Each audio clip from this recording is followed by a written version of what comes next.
श्री गणेश उत्सवावर सलग दुसऱ्या वर्षी कोरोनाचे सावट कायम असले तरी प्रशासनाकडून काही निर्बंध शिथिल करण्यात आले आहेत। त्यामुळे गत 2-3 दिवसात बाजारपेठेत पूजा साहित्य व गणेशाची मूर्ती विक्री करण्याची उलाढाल वाढलेली दिसत आहे।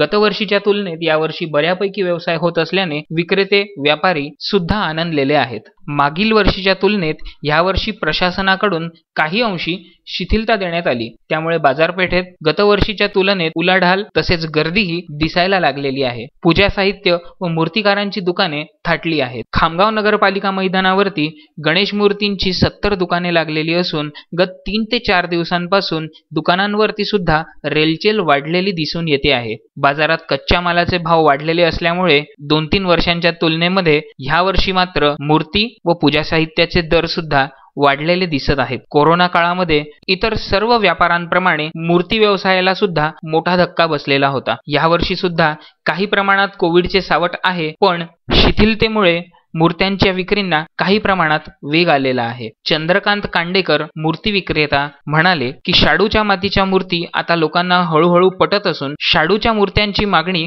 वाढायला लागलेली आहे। पर्यावरणपूरक गणेश उत्सवासाठी शाडूच्या मूर्तींची बरी मागणी हे एक चांगले संकेत आहेत। खामगाव शहरातील पहिल्यांदा मी पेन येथील शाडू मातीच्या मूर्त्या विक्रीस ठेवल्या आहेत आणि ह्या मूर्त्या पर्यावरणपूरक सिद्ध साबित होत आहेत। गणेशोत्सव पर्यावरणपूरक कसा होईल यासाठी जिल्ह्यात वेगवेगळ्या संस्था कार्यरत असून गौरी गणपतीच्या आगमनाच्या अनुषंगाने खामगाव शहरात पोलीस बंदोबस्त कडक लावण्यात आलेला आहे। जिल्हा प्रशासनाकडून सण उत्सव शांततेत साजरा करण्यात यावे असे आवाहन यापूर्वीच करण्यात आलेले आहे। कोरोना टाळण्यासाठी शासनाने दिलेल्या नियमांचे तंतोतंत पालन करून सण उत्सव शांततेत साजरे करण्याचे आवाहन शहर पोलीस स्टेशनचे ठाणेदार प्रदीप त्रिभुवन यांनी केलेले आहे। नमस्कार, मी प्रदीप त्रिभुवन, पोलीस निरीक्षक खामगाव शहर।